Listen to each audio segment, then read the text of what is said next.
Heyo, what's up guys and girls, we're Sheik here with another Minecraft video, more specifically TechLoaded.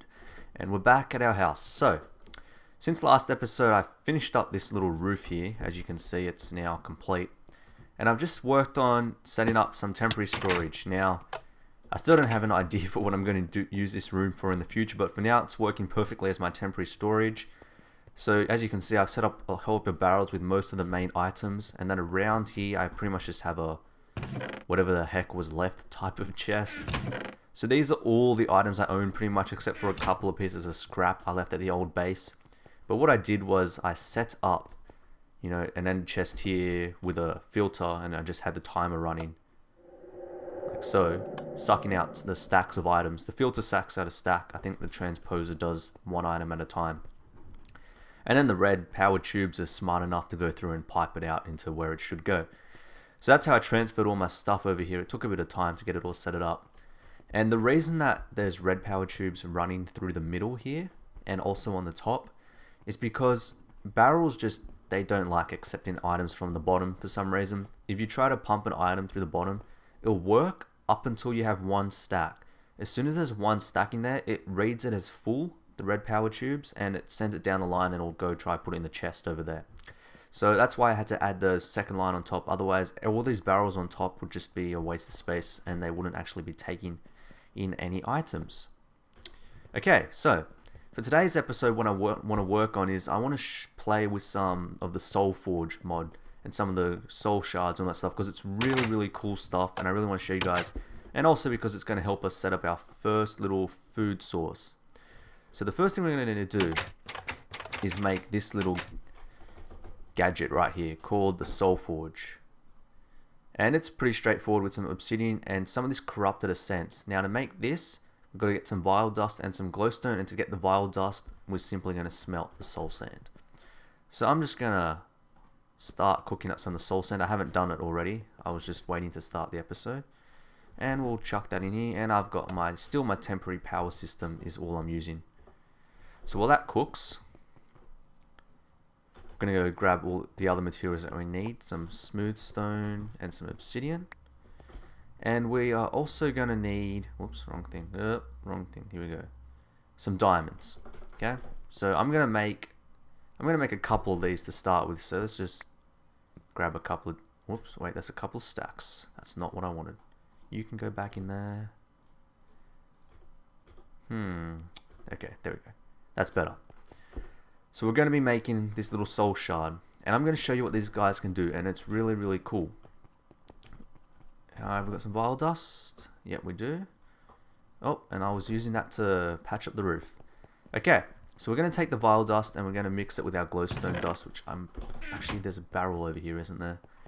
I'm still sort of getting used to where I've got everything, but it's a lot better than what it was before. And that's going to give us some corrupted essence.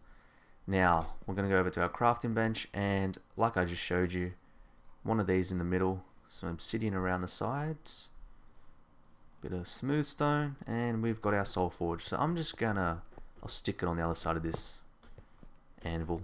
I forgot what that was called for a minute. Okay, so as you saw, to make the soul shard, we're going to put in 8 essence, 1 diamond, and that's going to give us 3 soul shards. So let me see just quickly if any more of this vile dust is cooked up. I think I'll make 6 because it'll save me making more in the future. So I need another 1, 2, 3, 4, 5, 6. Another 6 of those, and we're going to chuck them in this soul forge. Now this will take a bit of time, I believe. Yeah, you can see it's going quite slow, so this is going to take a couple of minutes to do. I hope it's doing it. I've never actually used one of these before, so I can only hope. Anyway, so this is going to take a few minutes. Now the other thing that we're going to make before we go is this item here called the Vile Sword. And this is going to help us out with some other stuff. So to make it, we're just going to need some corrupted ingots. And to make the corrupted ingots, we're going to have to put some gold in the soul forge with the essence. So since this is going to take a while to cook up, what I'm going to do is just, you know, do a bit of video editing magic, and I will see you guys in a moment.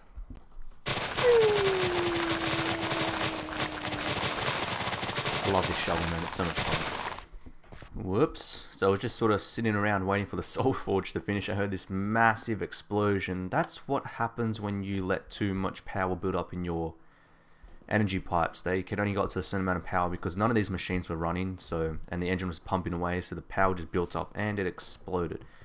Fortunately for me though, when those explosions happen, it's only a bit of the gold pipe that gets exploded, but that's just why I have the on and off switch there. So just a heads up in case you guys and girls didn't know, that's what will happen to your piping systems if you don't pay attention and you let the power build up in the gold or even the wooden or any other type of energy pipe. So yeah, I'm gonna go back to waiting. Okay, so we've got 3 done. That will do for now. I'm not going to keep waiting. It takes way too long. And we only need 1 for now anyway. I just wanted to have a couple of spare. Okay, so what we're going to do is we're going to keep 1 in our hotbar. And this is sort of like the one that's active. And you can keep multiple in your hotbar at a time, I guess. But we're just going to stick with 1 for now. I made a second soul forge because I thought it was going to take me ages to make the refined, the corrupted stuff like it was taking for all the other parts. But it turns out that's not true. So now I have a really cheap vile sword. So before we leave, we're going to do one more thing with this vile sword. We're going to take this soul stealer enchant, and this only works with the vile sword, so that's why we made a vile sword, obviously.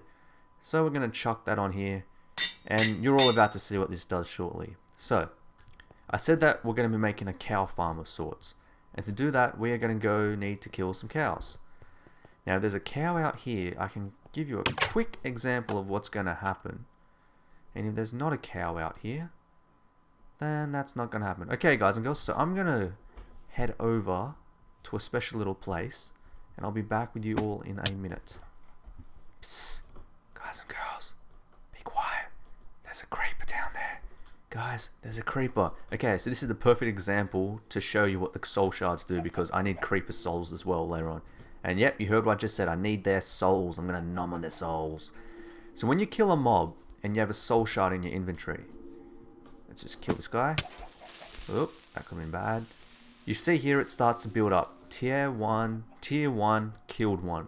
Now, there is 4 or 5 tiers. I can't remember, but I know the max tier requires 1024 kills. So to get 1024 kills, obviously that takes a while. Now what the vile sword's going to do, that soul stealer enchant that I put on it, basically it gives you more kills per level of enchant.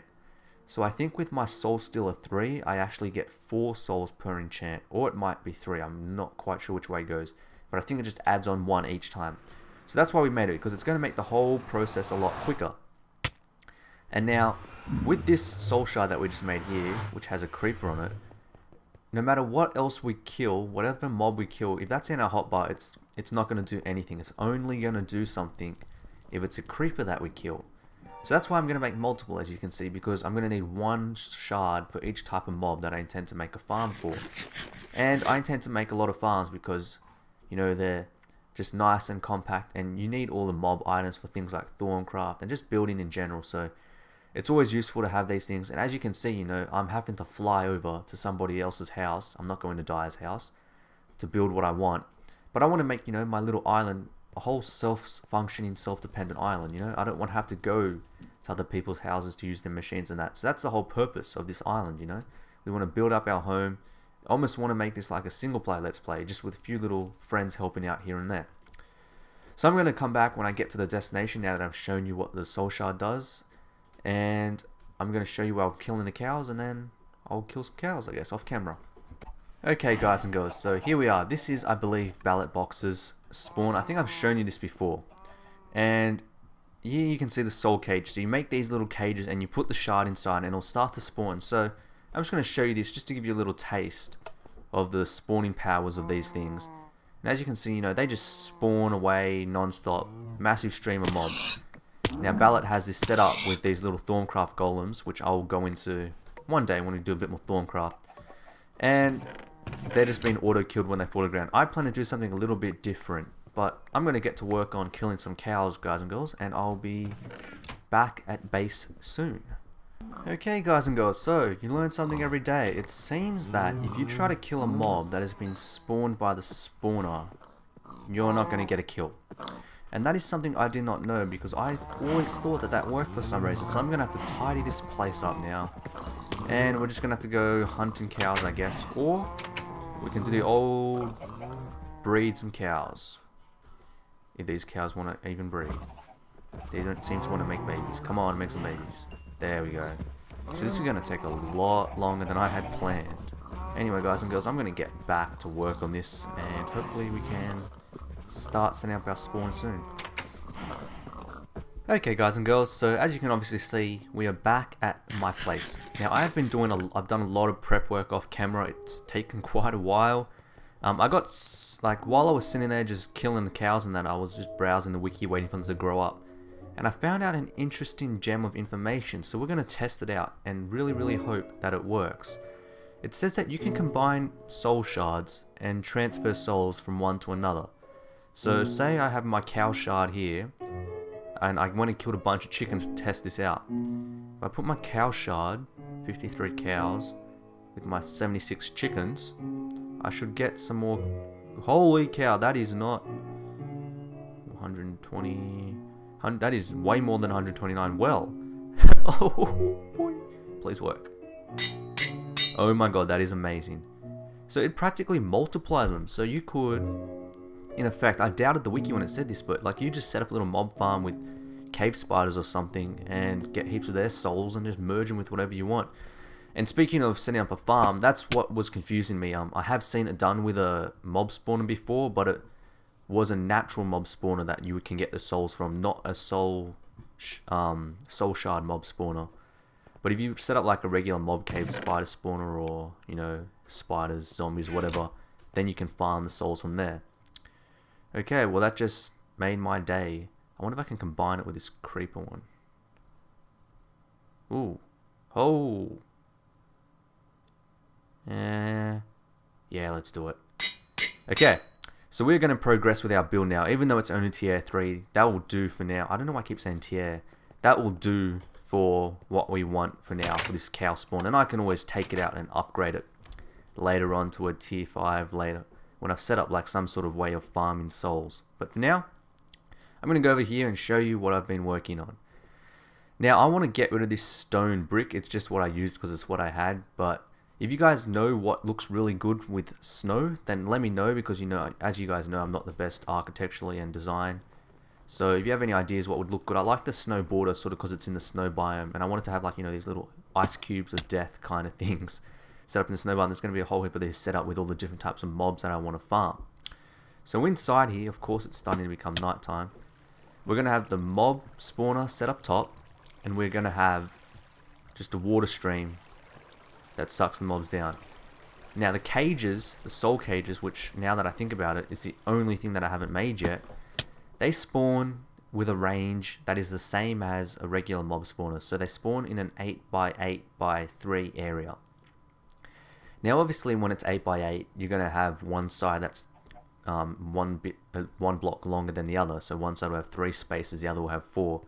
And those spaces are carried in the distance of, so say my positive X is, which way is positive X? This is positive X, and that's positive Z. So if my spawner was like here, then this is the side where there'd be 1, 2, 3, and 1, 2, 3, and then on the other side 1, 2, 3, 4, and towards negative X. So that's just how that works with those spawners. Now I grabbed my iron, didn't I? Yep. And what I'm going to do is not make the jacketed wire. We're going to make some iron cages, and I forgot how to make them. Nope. Yep, there we go. Iron bars, whatever. We only need 1 set. And then we're just going to make a little square like that, and we're going to get ourselves a soul cage. Awesome. Okay, so back to the mob spawner. The way this is going to work is, you may have seen in my hotbar there that we've got, actually let's just sleep through the night, so it's nice and bright. This is the benefit of being the only one online. Come on.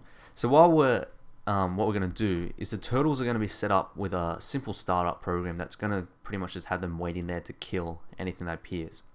And you can also see I've got some transposers there. And like I said earlier in this episode, what they do is they will suck items off the floor and they'll suck them into the inventory and send them along.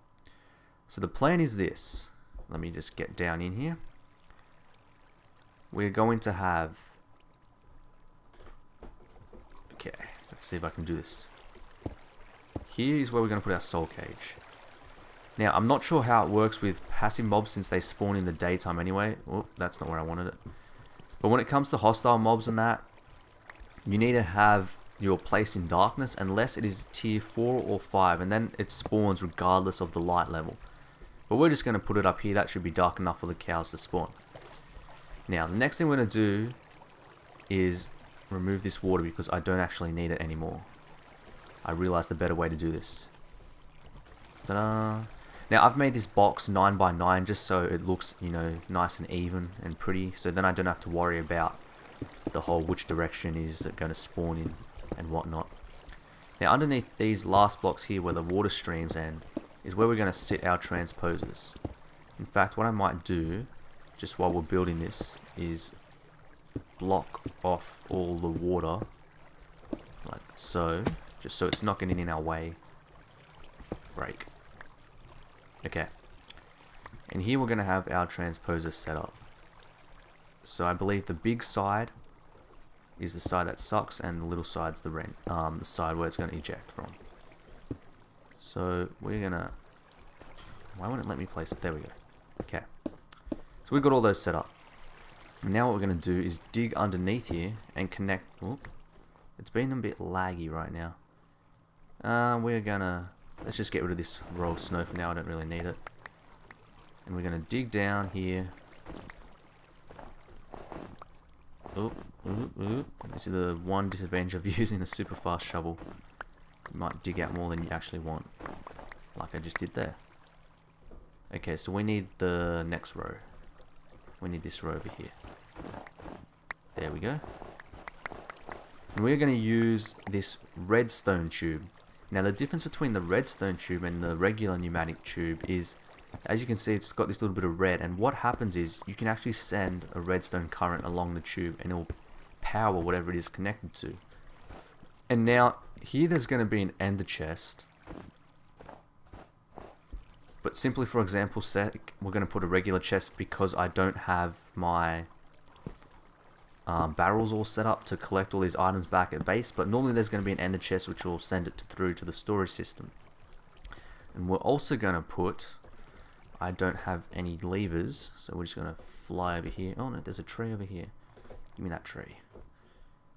I need your wood. Need your wood, Mr. Tree. Where'd my axe go? My inventory is a mess now. I hate snowballs so much. Okay. Give me some wood. That will do. And what we're going to do is we're going to have a timer set up here. Now with these spawners, what you can actually do is if you send them a redstone signal, they will stop spawning. I'm not sure if that works with the lower tiers, but we're going to hope it does. And if it doesn't, then tough luck. I'll fix it up later on. I'll just upgrade it to a higher tier. So what we're going to do is we are going to have... I can just break a bit of this. My little redstone ticker. I think we'll put it on the wall here. If I can get to it. That's not the way I want it. I want it to face that way. That's better. And we're going to put the jacketed wire. And that's not going to work. I need to move it over one more block. I hate working in confined spaces so much. I'm going to tidy this all up in between episodes, but this is just so we can get it built and see how it works. Now if I put the red alloy wire here, it should connect. Ooh.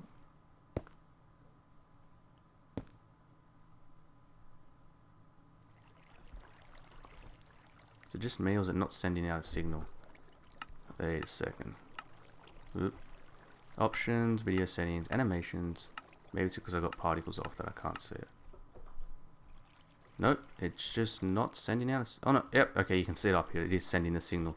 So the signal is getting transferred through the wire, and the jacketed wire just helps it connect to the pipe, and it's going up there and doing its thing. So we're going to turn that off now because timers will start to cause lag if there's too many of them in this world. And the next thing we're going to do is we're going to line our turtles up. So I'm going to sit them right here on this block, like so. And what we're going to do is we're going to have a program in here that's just a very, very simple program. So we're going to edit startup because that means it will run as soon as the computer starts. Now I may have shown you, I showed you last episode the while true loops. So they just keep going until they're false. So what it's going to do is when a mob appears in front of it, it's going to do this turtle attack. And then I'm going to make it sleep for a second, which means it's just going to not do anything. And then we're going to end it. And that is our program. And that should do what we want it to do. End. Control save, control exit, reboot. Oh. How do I reboot them? Oh, there we go. Okay, it's rebooted, and that did not seem to do what I wanted. Go. Bad turtle. Bad turtle. Ah, you know why? Because it doesn't have an ID. Okay, I'm going to get these turtles set up off camera, guys and girls, and be back with you. Okay, so if this is all set up, we're pretty much ready to go. So the way these turtles I don't want to get in their way, are set up as if an entity or a mob moves too close within range, boom, it's just going to attack. So now all that's left to do is clear these blocks, put our shard in, and hope that everything works. Otherwise, this episode's going to end with a fail. Okay, so here we go. Spawn, cows, spawn. Let me out of here.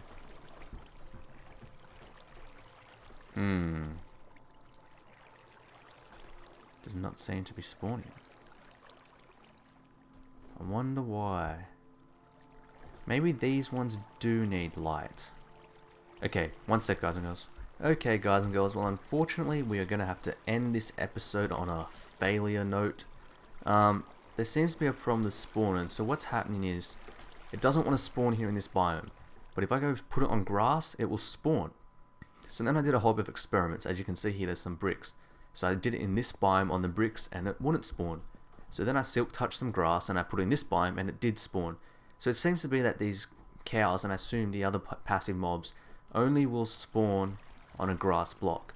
However, as you guys saw before, there was a spawner, you know, just chilling in the sky, dropping cows out of nowhere. So the only thing I can think of is that might have been a tier 5 one, and that allowed it to ignore all instances, not just the light, because I know tier 5 allows it to ignore the light. So I'm going to have to try to get this to tier 5 off camera for next episode, but unfortunately I'm out of time for today, guys and girls, so I can't do that this episode. You can even see here that I tried using grass, but the water cancels it out, and it does not work. So unfortunately, guys and girls, we're going to have to end the episode here with a bit of a failure, but I hope you guys learned some things with the soul mod. Now you know that cows won't spawn unless it's on grass with tier 3. As always, guys and girls, if you enjoyed the video, please give it a like rating. Until next time, I will see you all later.